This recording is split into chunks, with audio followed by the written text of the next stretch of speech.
2020년 11월 13일 금요일 큐티 생명의 삶. 오늘의 본문 데살로니가 후서 3장 6절부터 18절까지 말씀입니다.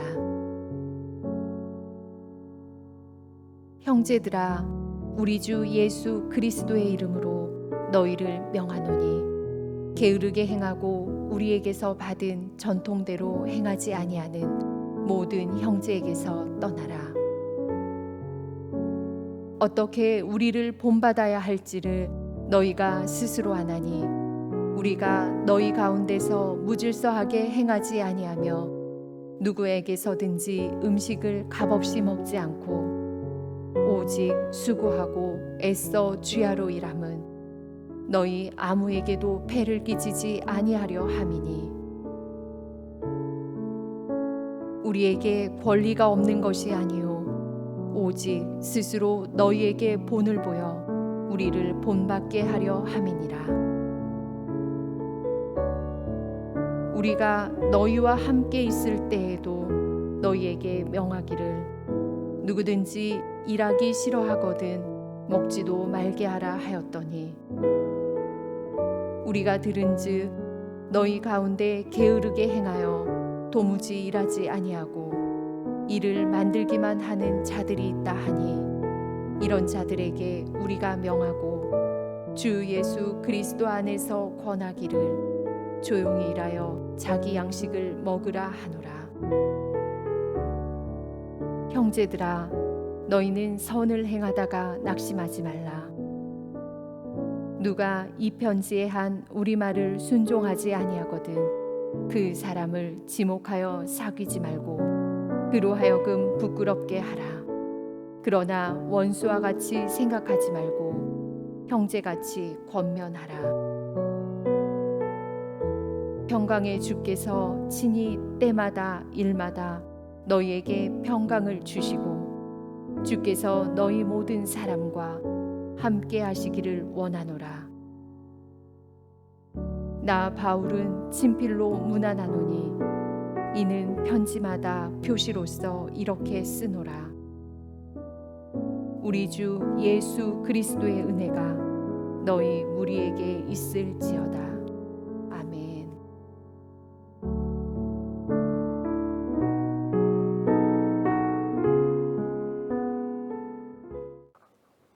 여러분은 내일 지구의 종말이 온다 해도 나는 오늘 한 그루의 사과 나무를 심겠다 하는 말을 들어보셨을 것입니다.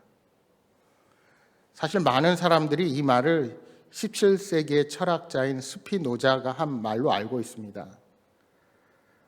우리가 교육받고 자란 시대에 이 말을 스피노자가 한 것으로 다 알고 지냈습니다. 그러나 스피노자는 그런 말을 한 적이 없습니다. 한 언론에서 이렇게 잘못 언급한 것이 모든 사람들에게 회자되면서 이 말이 스피노자가 한 것으로 그렇게 오해하게 된 것입니다. 그러나 내일 지구의 종말이 온다 해도 나는 오늘 한 그루의 사과 나무를 심겠다 하는 말은 종교개혁자 마르틴 루터가 한 말입니다. 우리는 날마다 종말이 올 수 있다는 마음가짐으로 주어진 일에 최선을 다해야 합니다. 우리가 이미 살펴본 바대로 데살로니가 성도들 가운데에는 주님의 날이 이미 도래했거나 임박했다고 오해하여서 자신의 하는 일들을 멈추거나 그만두고 사회에서 격리된 채로 지내는 성도들이 있었습니다. 바울은 오늘 말씀에서 이들을 훈계하고 꾸짖으며 그들에게 일터로 돌아가라고 명합니다.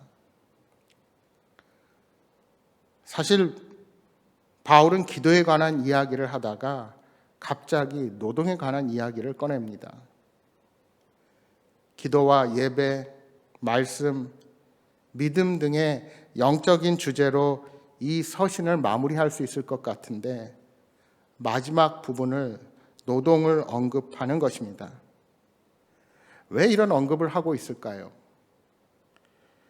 당시 데살로니가 교회 성도들은 정기적으로 모여서 함께 식사를 나누었습니다. 그런데 성도들 중에는 일을 하지 않는 사람들이 있었던 것 같습니다. 그 이유는 두 가지로 볼 수 있습니다. 하나는 임박한 종말론 때문입니다. 이제 종말이 온다 하니 더 이상 일할 필요가 없다는 것입니다. 그러나 이는 허울 좋은 핑계일 뿐입니다. 두 번째 이유가 더 큰 이유인데 그것은 일하기 싫은 것입니다. 그들은 일은 하지 않고 와서 먹기만 하면서 공동체의 긍휼과 사랑을 악용한 것입니다.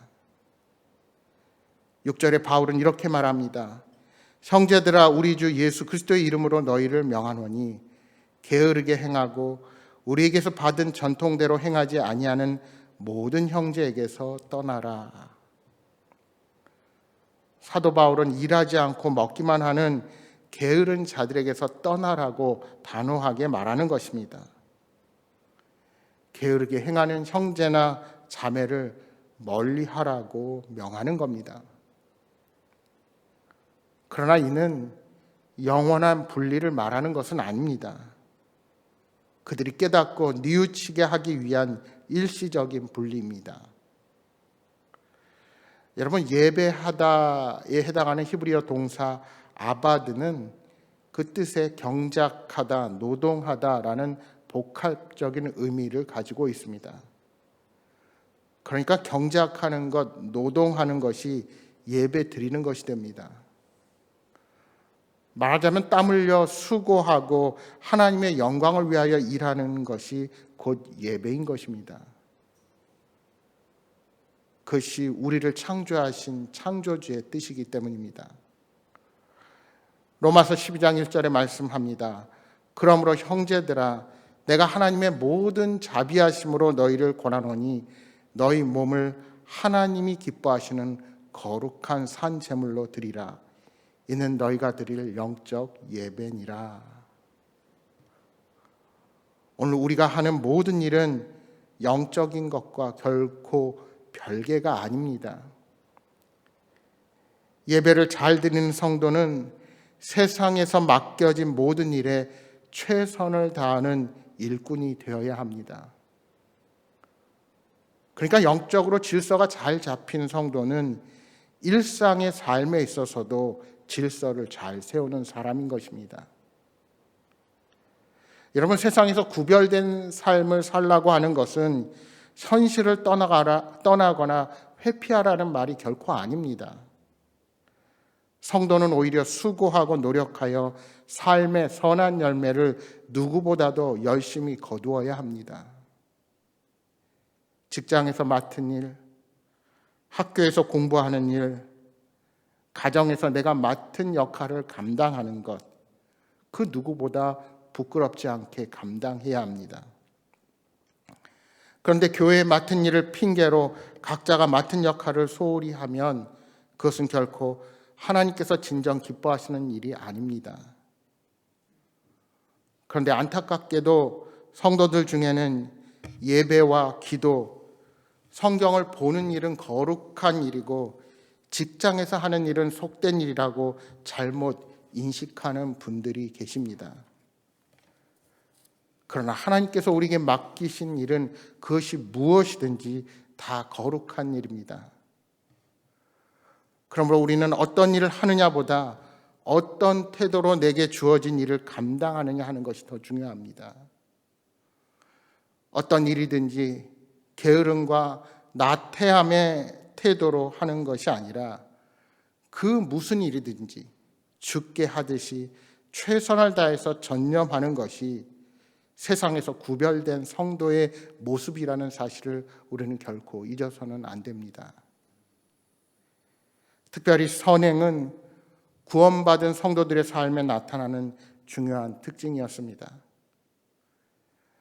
마태복음 5장 16절에 우리 주님은 너희 빛이 사람 앞에 비치게 하여 그들로 너희 착한 행실을 보고 하늘에 계신 너희 아버지께 영광을 돌리게 하라 하고 말씀하셨습니다.